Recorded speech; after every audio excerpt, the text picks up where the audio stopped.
fear still resides in tribals mind.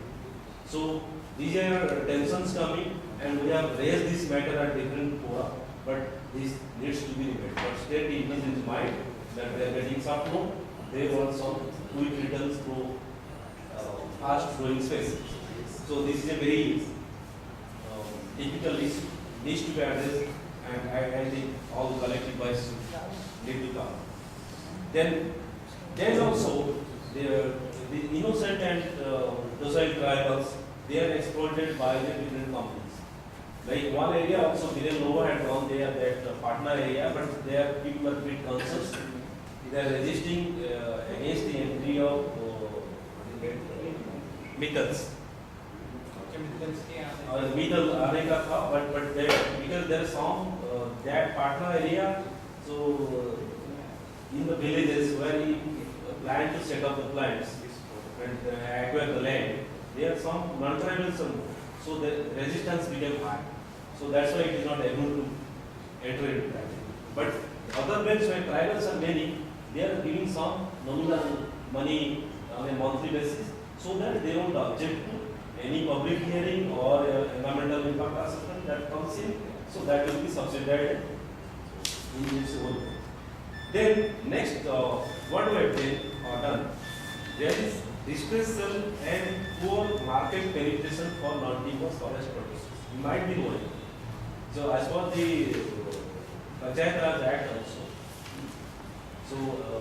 also as per PESA, the prices of non-timber forest producers, it is called as minor forest producers, officially called as minor forest producers, has to be fixed by the Panchayat in consultation with the subdivision level committee.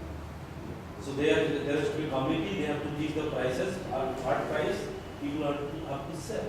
But no such mechanism exists. None of the panchayats, they fix the price, they put it on their signboard, so these petty traders come, they fix their own price, collect from the gatherers, that means traders. So just a small initiative we created some minor purpose fund in the community, some providing some matching grant. We said that you store it, reserve it, and when market price is up, you can sell it up. That Moha flower, some tension was there because of restriction by police and also this excise department, state excise department. Otherwise, on the other producers, they are able to sell. Kenduli, no problem, because state has its own mechanism like auditors, they are collecting through that. There is no problem. But other non-timber forest producers, it is a bigger challenge for the government. Like salt seed. Salt seed was state control 3 or 4 years back. Now it is decontrolled. So no takers for salt seed for last 4-5 years, but only this year. So some outsiders came, they procured at rupees 5 rupees. It has good oil content and some other values, but nobody bothers about that. This area is very rich in salt forest also. So that is not happening. Then there is also tension with man-animal conflict. I am telling that the Kenuchar reports highest number of elephant casualties and highest number of human casualties in the state. Both are happening. Because in Zoda area and other pockets, mining activities are spread like anything. So elephants are migrating, moving from one pocket to other pockets. Like Telco area where my organization is focusing on. So you find elephants all throughout the year, all the time. 60-70 elephants moving here and there. And people living in plain areas where people grow some crops, they don't sleep in night. Department has provided some torch lights, some powerful lights. Also there, from their own money, they are getting some lights. Because electricity is a problem there because of elephant corridor. So they don't sleep in night. They just try to scare away elephants from the field. Otherwise, their livelihood system for a year that will move. And even in produce patches, the wild goes to the farm, they also destroy crops. The people also take some mancha. Mancha means some stalls they put and sleep there with some light. So you find, particularly during winter, they don't sleep. People don't sleep in night. So their only concern is to how to protect their cup. So this is a big issue. And also government, okay, one pocket they destroy, other pocket they also destroy. And new pockets, the bigger that should be converted into new elephant habitat or new elephant corridor. So this kind of tension is coming in, but we think that they should coexist. But not that whole burden should be shifted to one pocket. That is one. Then this is one of the big issue now. Then this state in mood for having more resources and more memorandum of understanding with different companies so that different downstream industries could come out in the state just to add the state's revenue. But it is not. All the companies they are signing agreements. They are ready the agenda. They will, in one pretext, they will make agreement, and within that pretext, they will extract all minerals and export to somewhere else. Even the POSCO, it has planned for setting up a captive port near Paradip. Paradip is already national port. But near to that, what is the agenda of setting up another port by a private company? POSCO is South Korea company, and it says that the kind of iron ore it will get from Denusar area, that is the Karnataka area. So it has got good quality iron content. So it will start with Brazil-based companies. It will stop minerals companies. But it has real agenda of setting up a own port so that local iron ores could be exported out of the state to the South Korea, because South Korea doesn't have minerals. So that is their military agenda in the pretext of swapping the minerals. So these are all agendas coming like that. And none of the companies, they have set up industries only just to exploit the minerals. So ultimately who are affected? People are affected. They are displaced, no employment, and also rich forest resources which could maintain a balance in your ecological system. That is also largely disturbed. So these are the realities we have been facing, and apart we saw yesterday's that video presentation that like minor areas, because you will find all hits in minor areas, but that is not filled, and also garbage is high. So that is again disturbing the local ecological system. Then water crisis also it becomes a larger issue because all hills are destroyed because of indiscriminate mining. So water resources also getting disturbed, and many rivers are prone to be dried up. Many rivers like Vaitari river, like many rivers they are prone to be. So these are in short, and so what we have planned is from a network system we are planning to take up this CFR process in a rigorous way so that the local communities they could make their language system moving in their own.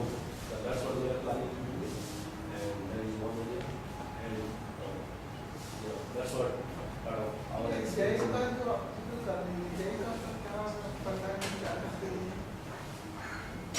JICA, it is Japan-based company. They are making agreement with the state, so they are providing loan to the state. The state is promoting these exotic species, eucalyptus, acacia, and teaks, all fast-growing species. So they will take back the money with a soft interest, maybe 3%, 4%. So it is soft money coming from that side. They will take in return. They will take some. JICA. JICA.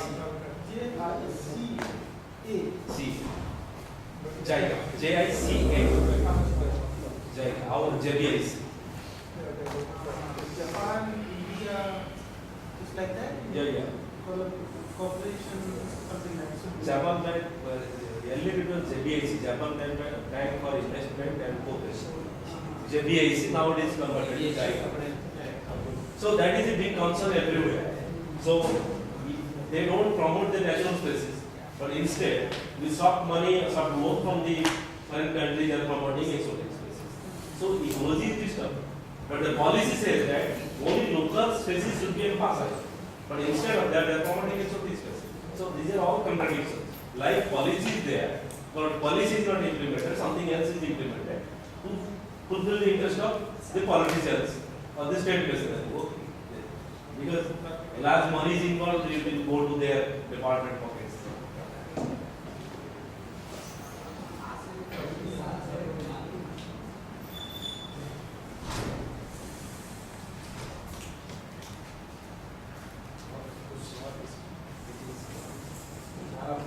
आपके area के बारे में कुछ alternative policies क्या appeal करे देखे क्या just mining policy of Odisha.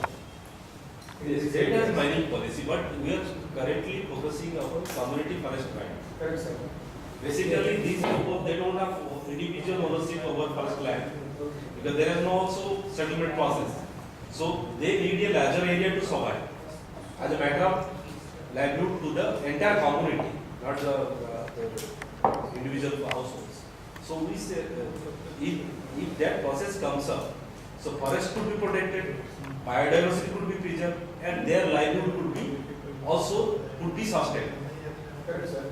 मेरा क्वेश्चन ये था कि वो जो competing policy है जो वो legitimize करते हैं एक पॉलिसी बनाते हैं कि ये एरियाज में यू कैन माइन वैसा कुछ राइटिंग में भी आता है क्या वो जिधर वो आर्टिकुलेट करते हैं कि ये एरियाज बायोडाइवर्सिटी प्रिजर्व करनी है उसको लेजिटिमाइज कर देते हैं आप देखिए एक चीज है forest department is controlled by the state and centre no need for any policy no forest department who controls forest department it is joint holding by the center and of the state so if first any proposal comes then it goes to investment department of investment then it gets once it gets clearance then it is placed before the department forest and environment. So once the center clears, then state agrees for it. So all the center and state all are involved in the process. Like POSCO, then forest and environment department is negated because it is disturbing the ecological system and also coastal regulation zone. 4-5 days back, even these commissions, so many commissions, they negated the POSCO for setting up plant there. Again, Manmohan Singh said that it is our concern that we should take up that POSCO plant on priority basis. Once Prime Minister declares, all the departments they put their files. Because you know, because it is the largest FDI. Now we talk about FDI. POSCO is the largest FDI in India. 51,000 crore. 51,000 is the largest FDI in India that is planned to be. And for setting up that plant, they have bribed center 1,000 crore and state 500 crore. So already that company has paid 1,000 crore to Manmohan Singh and 500 crore to. So okay, it is a saying unofficial goals, but 1,000 crore going to Sonia's pocket and 500 crore to Navin's pocket. Naturally, the plant will happen. Sir, So all political funding. Odisha में ये national mineral policy के बारे में कुछ चर्चा वगैरह The state has mining and mineral development policy. They have also. They have their own. पूरा committee और central government of India form A committee for mining policy तो पूरा कमेटी रिपोर्ट दिया कि हमारे इंडिया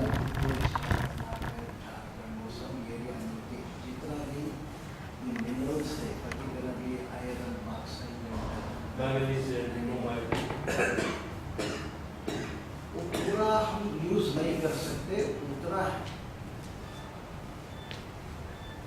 इस वास्ते 70% minerals can be exported, 30% mineral can be क्या बोलते हैं उसको close use means value addition. Value addition in the sense that there should be downstream industries locally. Yeah, that's it. 70% can be export. वो policy लेके तो UPA government वो policy लाया, वो बात किया था, वो तो स्वागत किया, और एनडीए लोग भी ये बहुत अच्छा पॉलिसी है। ये जो है ये मिनरल पॉलिसी, मैं आपको बोल रहा हूँ कर्नाटक में 12,500 hectares reserve forest D reserve करके, उसमें टाइगर एरिया है, एलिफेंट एरिया है, बहुत सारे जीव वैविधता है, उसके बारे में कुछ नहीं सोचते हुए 12,500 और माइनिंग डी रिजर्वेशन किया। और एक जगह में कुछ ऑर्गेनाइजेशन गवर्नमेंट जो है वो फॉरेस्ट राइट एक्ट उसके बारे में, इसके बारे ये संपूर्ण जो डूब रहा है नेचुरल रिसोर्स, उसके बारे में हम कुछ नहीं कहते हुए, ये पॉलिसियों के बारे में कुछ नहीं कहते हुए हम छोटे मोटे जो पॉलिसीज है उसके बारे में बात करते हैं। लैंड यूज पॉलिसी आना और मिनरल पॉलिसी के अगेंस्ट जो खुदा कमेटी के लेके जो है 70% एक्सपोर्ट कर सकते और 30% जो है वैल्यू एडिशन करके यही करते हैं। ये 30% भी नहीं करते, ये पासबो हो, जिंदा हो, सब लोग जो है एक्सपोर्ट ही करते हैं फॉर्म ऑफ स्पॉन्ज आयरन और ए डायरेक्ट वोट। इसमें लीगल इलीगल ये सब क्वेश्चंस हैं, और पॉलिसी जो अगेंस्ट द नेचर है वो लीगल ही है। अच्छा बोलेगा, पॉलिसी जो अगेंस्ट नेचर है, अगेंस्ट नेचर जो पॉलिसीज है वो लीगल है, वो इलीगल और लीगल में क्या क्या संबंध है वो भी सोचना पड़ता। ओडिशा हो, झारखंड हो, नेचर तो कंप्लेन नहीं करता है हाँ, नहीं करते। फाइनली हम कर्नाटक में एक चर्चा शुरू करें ये लैंड पॉलिसी और मिनरल पॉलिसी के अगेंस्ट। ओडिशा में सबसे ज्यादा पहले ये मिनरल पॉलिसी के बारे में ओडिशा में चर्चा होना, लोग उसको डिस्कस करना चाहिए। ये आगे आने वाली पीढ़ी के लिए हम क्या छोड़ के जाने वाले हैं। फॉरेस्ट जब वो जो कुछ भी मिनरल्स है वो सब फॉरेस्ट के नीचे है, वो मिनरल निकालना बोले तो अब फॉरेस्ट खत्म करना ही पड़ता।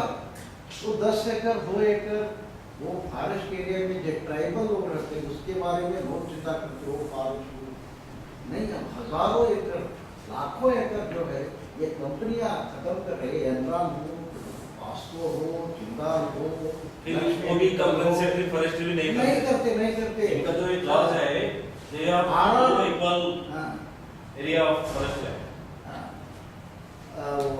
क्या है वो सब काम नहीं करते, वो लीगल में है। रेक्टिनेशन एंड फर्टिलाइजेशन के बारे में कुछ नहीं करते, उसके बारे में गवर्नमेंट भी चिंता नहीं करते, वो कंपनियों को पैसा खर्च करते लोग। और आप जैसे लोग, हम जैसे लोग उसमें इन्वॉल्व होना, ये पॉलिसी के खिलाफ कहना है। वो बड़ा कम्युनिटी को लेके एक सेंट्रल गवर्नमेंट एक पॉलिसी जो बनाया मिनरल पॉलिसी, वो बहुत खतरनाक है। वो फॉरेस्ट को भी खत्म करता और मिनरल को खत्म करता, लाइवलीहुड, हैबिटेट सब उसके आधार पर है। ये चर्चा वो पॉलिसी ला के देख के स्टडी करके उसके खिलाफ हम बात करना बहुत जरूरी है। आप जो बताते हैं वो सही है। आपको जो बताया है कि कर्नाटक में 30,000 हेक्टेयर ऑफ लैंड डाइवर्टेड। मेरा पास एक रिपोर्ट है अपने कंप्यूटर में है, तो इंडिया में सबसे ज्यादा फॉरेस्ट लैंड डाइवर्सन हुआ है Andhra and Orissa. Really holds more than 40,000 hectares of land. Andhra और उड़ीसा कम सेकंड, आंध्र कम फर्स्ट। पर अभी जो हुआ है 5-7 साल में उड़ीसा में ज्यादा हुआ है, कि वो दो स्टेट में है, उनको जरा पैसा चाहिए, जितने एग्रीमेंट चाहते हैं करते हैं, सब चलते हैं। अभी राजशेखर रेड्डी वही किया, हमारे यहाँ एस.एम. कृष्णा जब चीफ मिनिस्टर था वो पीरियड में ये हुआ, अब सब जगह ये चल रहा है। अब ये पॉलिसी लेवल हम जैसे एक उड़ीसा के एमपी विजय पंडा एनडीटीवी का पैनल में बैठता है, वो कोई की बात में बताया कि state has a policy of value addition apart from that manual policy. इनको वैल्यू एडिशन का पॉलिसी ऐसे बोलते हैं कि जो भी कंपनीज को माइनिंग लीज दिया जाएगा, स्टेट एक क्लास रख रहा है, वो एक प्लांट बसाएगा, क्या बसाएगा ना, क्या हिंदी में but they are not making that out. कोई एक कंपनीज होते हैं, एक छोटा सा एक जैसे दुकान वगैरह बना देता है, एक कोई पाइप लगा देते हैं, धुआं लगा देते हैं और इसमें डाला सालों भर डाल, इसकी बोला कि हमारा प्लांट बन गया। कोई एडमिनिस्ट्रेशन लेकर एरिया कैप्चर कर लो, उसे बोला कि मेरा प्लांट एरिया है, इसमें कुछ नहीं चलता है। मिनरल्स को लेकर पानी कंसर्न करते हैं, वही चलता है। They are not setting up an industry, but it is a pretext. That's what I said. It is a pretext. All are exporting. ये नेशनल लेवल डिबेट होना चाहिए। मिनरल पॉलिसी तो सबके लिए खतरा है, महाराष्ट्र को खतरा है। आप देखेंगे और एक बात देखेंगे, जोड़ा एरिया में जो है, जो ट्राइबल लोग डिस्प्लेस्ड हुए, now they are journalist, purely journalist, कोई काम नहीं इनको मिलता है।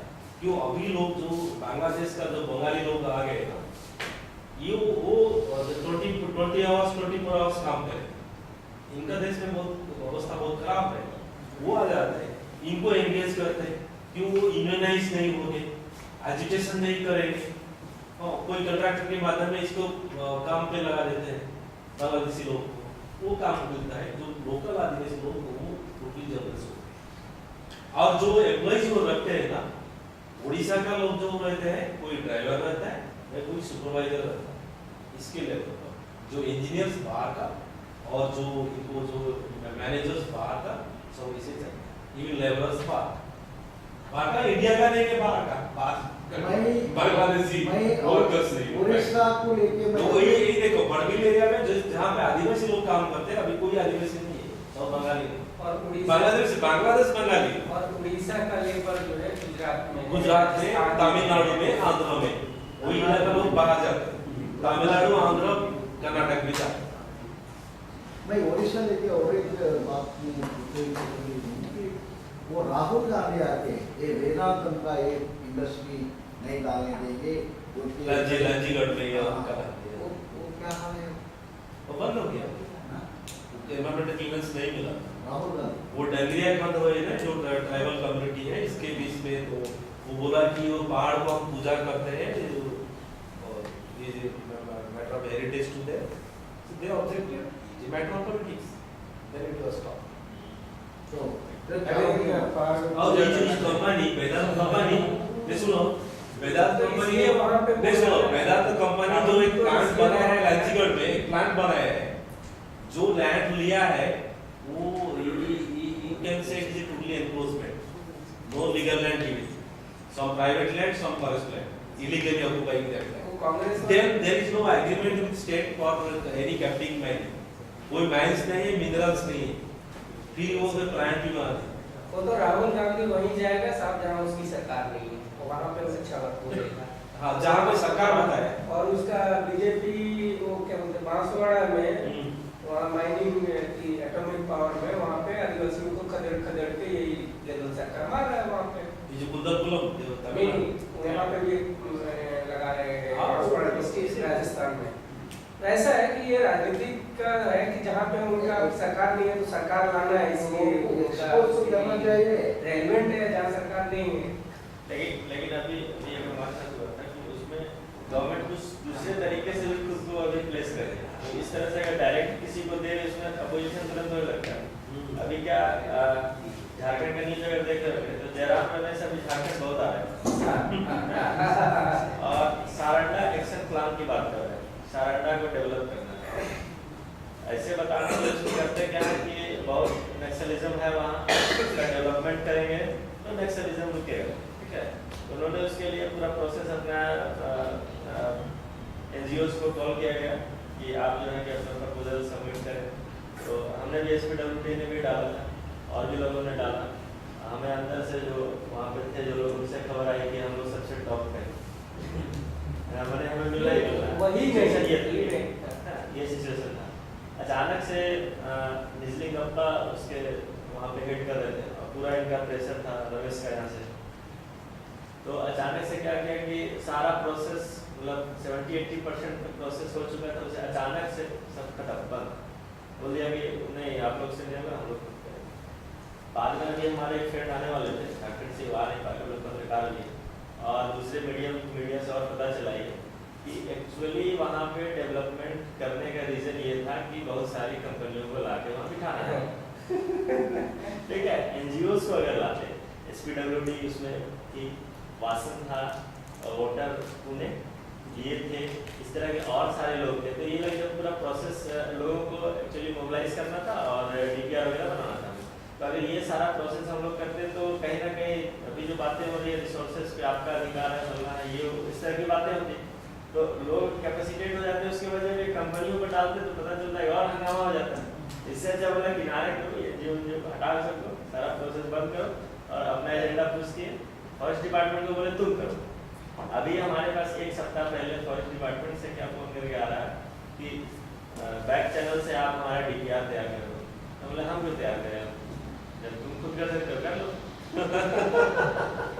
राजस्थान का बहुत इम्पोर्टेंट है। राजस्थान में वहाँ आंदोलन हुए, ठीक है।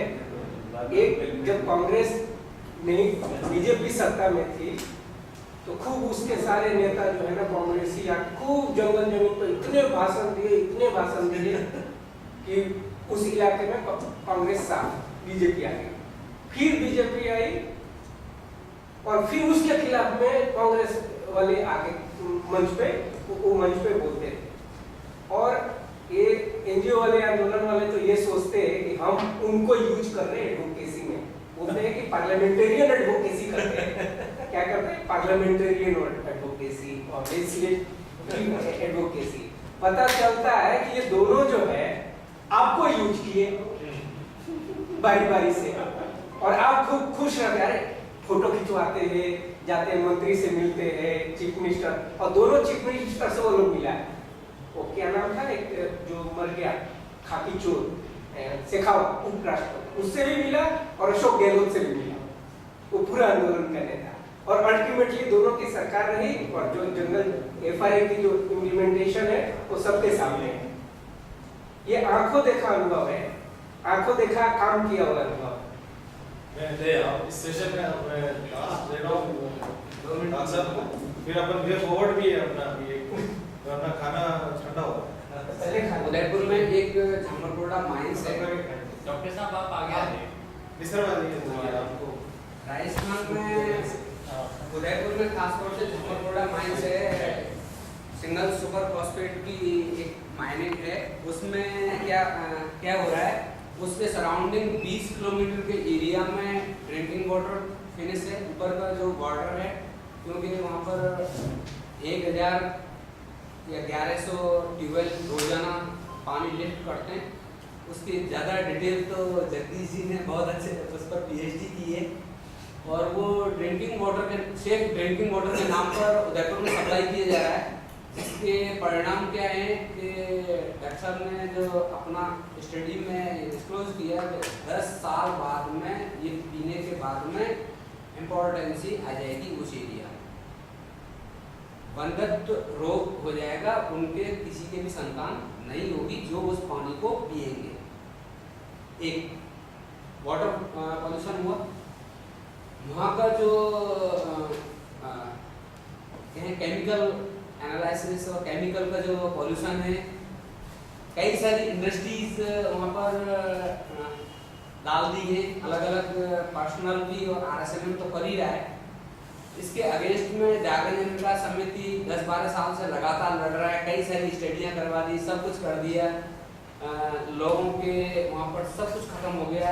अच्छी जिनके 20-25 गायों की डेयरी थी वो सब गायें मर गई। उस एरिया में आज की तारीख में ये स्थिति है कि पशु 1 साल या 2 साल जिंदा रहता है, बाहर से लाते हैं वो खत्म हो जाता है। वहाँ के आसपास की चारा जो उगता है, घास घास तो उगता ही नहीं है, खजूर के पेड़ जितने भी थे सब खत्म हो गए। वहाँ चारा उगता भी है, वो पशुओं को डालते हैं, पशु नहीं खाता है। चारा भी बाहर से लाना पड़ता है।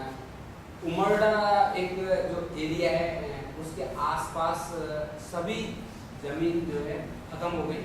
अब लोग उनको बेचना शुरू कर दिया है, प्लानिंग के लिए, मकान बनाने के लिए लोगों ने बेचना शुरू कर दिया है। लेकिन वहाँ की स्थिति मजबूर होकर के वो बेच रहे हैं, पलायन कर रहे हैं लोग। ये स्थिति है, गवर्नमेंट के सामने बार बार जागरण ने ये सब कुछ रखा, लेकिन नहीं ध्यान देते। नहीं, कौन सा पुलिस है? रात को देखो बहुत भयंकर धुआं, वहाँ गर्भपात होता है, पशु मरते हैं, अस्थमा हो रहा है, फ्लोरोसिस हो रहा है। ये सब जितने भी प्रॉब्लम्स हैं वहाँ पर, फ्लोराइड जबरदस्त एरिया है। जबरदस्त में बाहर उधर सूखे गले में सूखा आप नहीं सकते हैं। बहुत जबरदस्त हुआ है वहाँ। स्टडी भी की है, उनको बताया है, सब डेटा बताया है, वो सब ठीक है, हम बात करेंगे, विचार करेंगे इस पर, हम हमारे हिसाब से स्टडी करवाते हैं। कलेक्टर साहब वहाँ के ये कहते हैं, जब भी वो होता है कि मैं मेरे हिसाब से जांच करवाता हूँ, देखिए यहाँ तो क्लियर है, तो कोई प्रॉब्लम नहीं, आप कह रहे हो। तो ऐसे डायनेमिक्स जो है इस तरह के हैं कि जिनको दवा दिया जाता है, सरकार अपने हिसाब से बैलेंस करके, और इंडियन नीड्स का 90% प्रोडक्शन करता है। क्या single super phosphate, rock phosphate निकलता है, उसका जो आगे कन्वर्जन होता है तो सारी फैक्ट्रीज उसी के ऊपर एक्सेस की। तो ये सब कुछ एक बार मायने हुई है। छामरकोटा नॉर्दर्न माइनिंग का एक सुप्रीम कोर्ट ने जो फैसला किया था, सब माइंस जो है बंद कर दी है। नॉर्दर्न बंद रही थी माइंस उस टाइम, उसके चारों तरफ सराउंडिंग 20 किलोमीटर दूर तक उसका इफेक्ट है।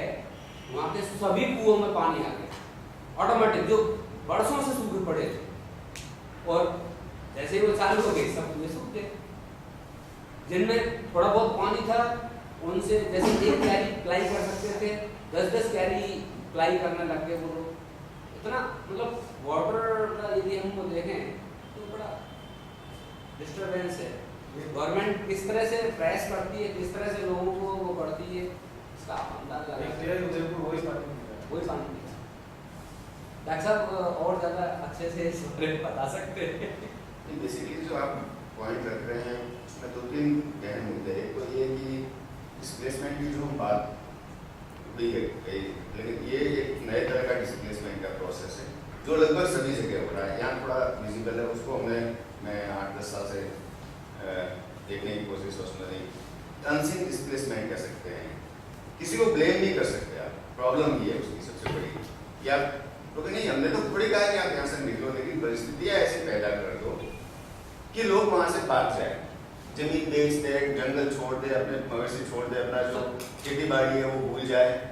तो इस तरह की परिस्थितियाँ बना दी गई है कि आपको जो ये लैंड एक्विजिशन बिल वगैरह है इनको एग्जीक्यूट करने के लिए मेहनत करने की जरूरत नहीं है। इतना वातावरण बिगाड़ दो कि लोग मजबूर होकर वहाँ से निकलने शुरू हो जाए। तो वो बड़ा क्लियर कट वहाँ विजिबल है कि अगर हम माइनिंग है वो 70s में स्टार्ट हुई और 90 के बाद जो उसका पेस बढ़ा और जो प्रभाव हुआ स्थानीय, तो क्योंकि न तो वो नया आर बिल है उसके उसमें आते हैं कि उनको कहीं रिहेबिलिटेट किया जाए या उनको कंपनसेशन मिले, नॉर्मल रेवेन्यू विलेज है। और जो ये पानी की बात कही, तो एक कॉर्पोरेट या जो माइनिंग एंटरप्राइज है वो अपना सोशल चेहरा कैसे ट्रेन कर सकता है कि उन्होंने CSR या हम बड़े जिम्मेदार लोग हैं कि हम तो उदयपुर शहर को पीने का पानी दे रहे हैं, तो कौन सा पानी किस तरह का दे रहे हैं और वो पानी कहाँ से छीन रहे हो। वो दूसरा इन्होंने पहलू कि वो डी वाटरिंग करना उनकी माइनिंग की जरूरत है कि अगर माइनिंग करनी है, ओपन कास्ट माइनिंग है, तो आपको सर्टेन लेयर है, मतलब एक पर्टिकुलर डेप्थ है, उसको ड्राई रखना पड़ेगा। बिना ड्राइंग के वो माइनिंग हो नहीं सकती। तो वो ड्राई रखने के लिए उन्होंने 18 इंच और 24 इंच के सैकड़ों बोरवेल्स वहाँ खोदे हुए हैं और वो 24 आवर्स चलते हैं। अब वो इतना पानी डी वाटरिंग कर रहे हैं ग्राउंड वाटर का, तो डंप कहाँ कर रहे हैं? उन्होंने एक डैम बनाया, पर डैम तो थोड़े टाइम में भर गया है, तो करे क्या? उन्होंने फिर एक तरीका कि इससे तो अपना दोहरा काम हो सकता है कि हम सोशल फेस भी अपना बढ़िया सा पोर्ट्रेट कर सकते हैं कि हम बहुत भले लोग हैं, और डी वाटरिंग का काम तो कॉस्ट भी हमारी रिकवर हो जाएगी। सरकार से कहेंगे कि हम पानी का पैसा नहीं ले रहे, हम तो केवल लिफ्टिंग कॉस्ट ले रहे हैं। तो एक टाइप हुआ और कहा कि देखो कि 5 लाख की पॉपुलेशन है, उसमें से हम ज़्यादा नहीं तो 1.5 लाख की तो ड्रिंकिंग वाटर नीड से वो कैटर कर देंगे। स्कीम बन गई, लागू हो गई। अब उसकी क्वालिटी के संदर्भ में जब बात आती है कि वो कौन सा पानी, क्योंकि डी वाटरिंग किया हुआ पानी दे रहे हो, माइनिंग एक मिनरल रिच एरिया में से दे रहे हो, तो स्वाभाविक है कुछ तो रिस्क है उसमें। तो उसमें कई सारी इंटरनेशनल स्टडीज है, अपने भारत की भी है, ISM वगैरह की भी है कि फॉस्फेट रिच एरियाज जो होते हैं वहाँ पर जो ग्राउंड वाटर होता है उसमें P2O5 फास्फोरस पेंटाऑक्साइड की मात्रा थोड़ी हाई रहती है, और उसमें लंबी स्टडीज और प्रूव करती है कि अगर 4 ppm से ज़्यादा वाला पानी पी लिया जिसमें P2O5 4 ppm से ज़्यादा है, तो आदमी की या कोई भी जीव है उसकी रिप्रोडक्टिव कैपेसिटी जो है, प्रजनन क्षमता है, वो खत्म हो जाएगी। और वहाँ पर वो मार्जिन पे है, कुछ एक सैंपल्स में हायर था, कुछ एक में मार्जिन पे था। तो जब इसको डिस्क्लोज किया तो वो बड़े एग्रेसिव हो गए कि तो हमने हमारा जो बढ़िया सा चेहरा पेंट किया हुआ था कि हम बहुत बड़ा काम कर रहे हैं, आप तो बदनामी कर रहे हो। तो मेरे को काफ़ी प्रेशराइज किया, उन्होंने कहा कि नहीं आप मीडिया में कहिए कि नहीं ये सब कुछ गलत है, ऐसा कुछ खतरा नहीं। मैंने कहा नहीं, मैंने कह दिया कि खतरा है, इंटरनेशनल स्टडी है, आप लोग बता रहिए कि खतरा नहीं है। तब तक तो वो 98 में हुआ था कंट्रोवर्सी, जो मेरे लीगल नोटिस वगैरह इशू किया था। आज तक वो प्रूव नहीं कर पाए कि उसमें फॉस्फोरस कंटेंट है, P2O5 कंटेंट है, वो विदिन लिमिट है, और पानी पिलाया जाए तो उधर शहर को। अब ये नहीं उसके डायरेक्ट शॉर्ट टर्म रिजल्ट नहीं होते, वो नेक्स्ट जनरेशन में भी आ सकते हैं, इसलिए लोग इतने कॉन्शियस नहीं है कि क्या इम्प्लीकेशंस हो सकते हैं। मैं एक को कहूँगा, मैंने इसके रिजल्ट जो है लकड़वा से एक गांव है जिसको वहाँ पर ड्रिंकिंग वाटर के नाम पर सप्लाई हो रहा है पानी, वहाँ पर 10 से 15 लोग मैंने देखे जो पटेल जो है, टांगी एक जाति होती है, अच्छा खान पान सब बैलेंस डाइट की यदि हम बात करें तो बैलेंस डाइट लेते हुए उन लोगों में इस तरह की प्रॉब्लम है। 10 से 12 लोग लकड़वास में जिनके संतान नहीं है। इसलिए मैं ये कह सकता हूँ कि रियली अभी से इम्पैक्ट आना शुरू हो गया है उसका। तो आप क्या मानते हैं, आगे रिजल्ट उसके इम्पैक्ट नहीं आएगा? निश्चित रूप से आएगा। और एक वो है वहाँ पर नेशनल क्रोकोडाइल एक पार्क वहीं पर बनाया हुआ है, जबकि उसके हिसाब से तुम्हें पॉल्यूशन होना ही नहीं चाहिए, लेकिन फिर भी ये सब समस्याएं वहाँ पर है असलियत में। तो उसमें उनका जो एक बार मैं कोई मेरे स्टूडेंट थी मास्टर्स कर, उसके साथ गया, तो नया लीज और उनकी 1300 एकड़ की लीज थी, 1300 एकड़ की और हो गई। तो देखेंगे कि क्या प्रोसेस करते हैं, तो वहाँ ब्लास्टिंग करके उसको स्टार्ट कर रहे थे। तो कुछ फोटोग्राफी तो रिपोर्ट हो गया कि वो जो पहले PhD कर रहा था, तो आज से 20 साल पहले यहाँ घूमता रहता था पहाड़ों में, हमारी गाड़ी ले गई और हमारी खबर बोलती उसने, वो वापस आया किसी और के साथ, तो उन्होंने घेर लिया पूरे एरिया, हमको बना नहीं लगी थी, और फिर आके लेके गए, चलिए आपको हमारे जो मुखिया है वो बुला रहे हैं, पुलिस को भी बुला दिया और ट्रेस पासिंग का केस लगा दिया।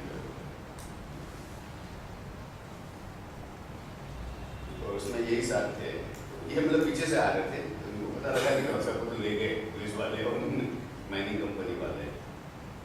डिवाइस भी थे वहाँ के, तो उनसे फिर केस किया सर ऐसा क्यों करते हो? आपको यदि वो है तो आप प्रूफ करके बताओ कि रियली हमारा जो ड्रिंकिंग वाटर है वो सेफ है, हम जो कुछ कर रहे हैं वो सही है। सालन के वहाँ पर हजारों पेड़ डंप कर दिए, कोई यूज नहीं किया हुआ, बोलते हैं माइनिंग के अंदर नहीं। तो उसकी मोनोपोली ये देखिए कि उन्होंने 11 बजे के आसपास हमको ले गए कुछ स्टूडेंट, और 4 बजे फिर कैमरे वगैरह सब ले लिए, लास्ट में ये कहा कि ठीक है, केस तो बन नहीं रहा था, केवल वो बैठा और पुलिस उनके साथ थी पूरी, और उनको पता है कि कुछ लोग तो है जयपुर में इसका केस है तो प्रॉब्लम में आ जाएंगे, तो दबाव बना उनके और कैमरा ले लिया स्टूडेंट का जिसमें वीडियोग्राफी फोटोग्राफी, उसकी मेमोरी स्टिक निकाल कर क्रश कर दी। चलो अब आपसे कोई खतरा नहीं है, आपने जिस तरह से ट्रेसपास किया था और जो गलती की वो चीज़ हमने खत्म कर दी, अब आप जा सकते हो। गलती से खा लिया आपसे वर्ड आप नहीं उसको फोटोग्राफ और सब रख लिए उन्होंने। के हिसाब से सुखा दिया ले आसान कर दिया। तो where we ends our presentations और अगले लास्ट अपना सेशन है एक वे फॉरवर्ड का, उसमें आप लोगों का सबका एक सहयोग रहेगा हम किस तरह से ये डेढ़ दिन का अपना चला है पूरा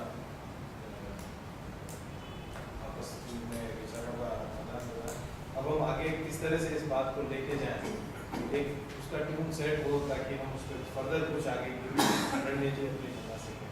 तो मैं सबसे शुरुआत करना चाहता हूँ, अगर आप इसको डील करें थोड़ा सा कि हम किस तरह से इसको लेके जाएं आगे।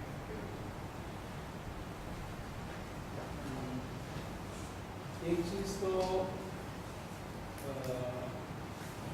इश्यूज है, कॉमन इश्यूज है तो एमर्ज हुआ यहाँ से, और एक तो सेक्टर स्पेसिफिक और लोकेशन स्पेसिफिक इश्यूज है, इसको एक लिस्ट बनाना चाहिए।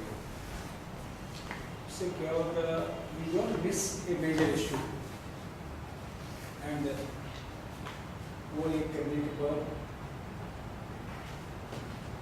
SPWD can take a lead in showing the link between the issues, because हम सब प्रेजेंट करें अपना अपना पर्सपेक्टिव से, अपना अपना व्यू से, तो आप आप एग्रीकल्चर बोलते हैं, वेस्ट लैंड्स बोलते हैं, माइक्रो क्लाइमेट बोलते हैं, एनवायरनमेंट बोलते हैं, इकोलॉजी बोलते हैं, some are threats, some are opportunities. I think as civil societies we also have to look at the opportunities emerging in these issues. नहीं तो हम आगे नहीं बढ़ सकते, बहुत ही ओवरवेलमिंग इश्यूज आ रहा है और they are all against us, to say really, and they are not pro people, pro organizations who are pro people. So how do we tackle them? What do we see as an opportunity? वो भी आप like करें तो अच्छा लगेगा। This is my view. It should not be everybody's view. I am just putting my forward my view, and maybe we should have one round of what should we do next with what we harvested now. So this, but we should not leave it. और इसमें थोड़ा आप shared responsibility भी सोचना चाहिए, ज़्यादा नहीं, थोड़ा सा, कि हम सब एक साथ मिलके सोच के काम किए थे, थोड़ा आगे बढ़ाने में SPWD का शोक रिस्पॉन्सिबिलिटी नहीं रहना चाहिए उसमें, अपने साथ देते हैं उनको किसी छोटी मोड़ में और कुछ भी, तो वो कमिटमेंट भी आप मांग सकते हैं लोगों से।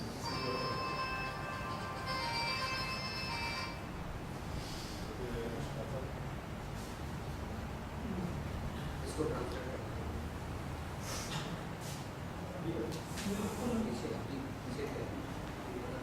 जैसा डॉक्टर ने बताया कि कुछ तो बहुत ही आम मुद्दे निकल के आए हैं, कुछ सेक्टर से जुड़े हुए मुद्दे आए हैं और कुछ उनकी जहाँ उनकी स्थिति है लोकेशन के हिसाब से मुद्दे निकल गए हैं, तो उसका एक इन सारे मुद्दों को लिस्ट बना लिया जाए, इनकी सॉर्टिंग हो जाए, तो कोई मुद्दा ताकि कोई ड्रॉप नहीं हो, कोई मुद्दा छूट नहीं जाए। दूसरा आपने एक सजेशन दिया कि SPWD ऐसा करना चाहेगा, ऐसा करना चाहिए SPWD को, इन सब मुद्दों के बीच में जो लिंक है वो स्थापित करने का, जो आपस में जो रिश्ता है उसको एक स्थापित करने का कोशिश कर सकता है। दूसरा आपने कहा कि कुछ जगह हमें खतरे हैं और कुछ जगह हमारे लिए प्रावधान है, अपॉर्चुनिटीज हैं, तो सारी जगह खतरे हैं और सारी जगह हम लड़ाई लड़ने के लिए तैयार नहीं हो सकते, तो जहाँ अपॉर्चुनिटीज है, जहाँ अपने को लगता है कि हाँ यहाँ कुछ संभावनाएं हैं, उसके ऊपर हमको वो फ्लैग लगाना चाहिए कि हमको देखना चाहिए कहाँ संभावनाएं बन रही हैं। और तीसरा आपने जो सुझाव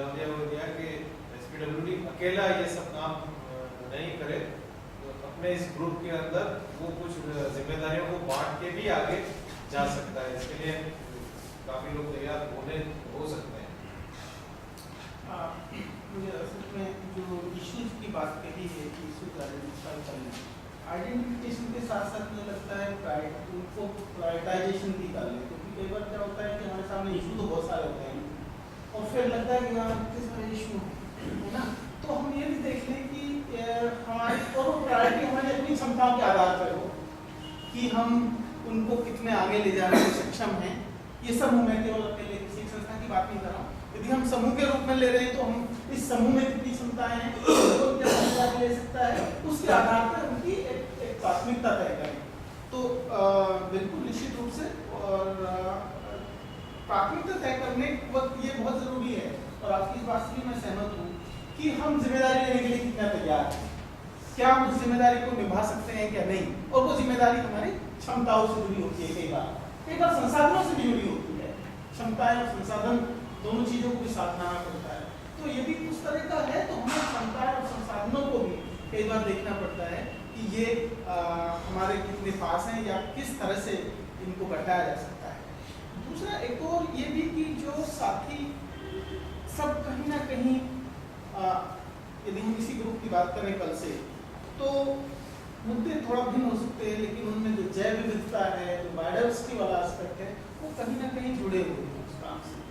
तो हमें ये भी देखना पड़ेगा कि एक नेशनल लेवल पे, राष्ट्रीय स्तर पे इस तरह का एक, वैसे बहुत सारे मंच बनते हैं, बनते रहे हैं पहले भी, लेकिन क्या कोई एक ऐसा मंच या ऐसा एक नाम, वो फॉर्मल इनफॉर्मल कुछ भी हो सकता है, उसके तहत इस सारे जो जैव विविधता वाला एस्पेक्ट है, जिसमें कई सारे कंपोनेंट, एग्रीकल्चर को भी देखा गया, फॉरेस्ट को भी देखा गया, वो सारे चर्चा में कल 2 दिन से आए, तो इस तरह का एक मंच भी हम लोगों को सोचना होगा।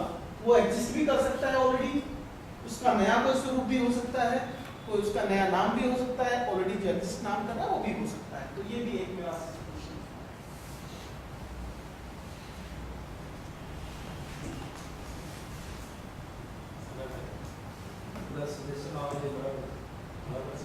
आपकी तरफ से कोई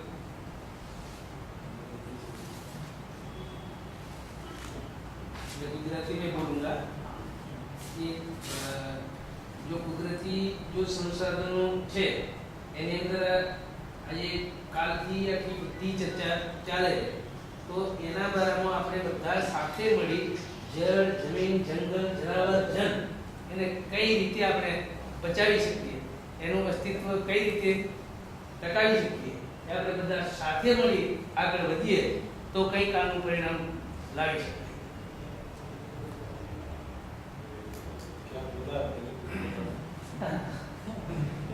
ये कह रहे हैं कि जो कुदरती संसाधन है, प्राकृतिक संसाधन, जो जल जंगल जमीन जानवर है, इन लोगों को कैसे बचा सकते हैं,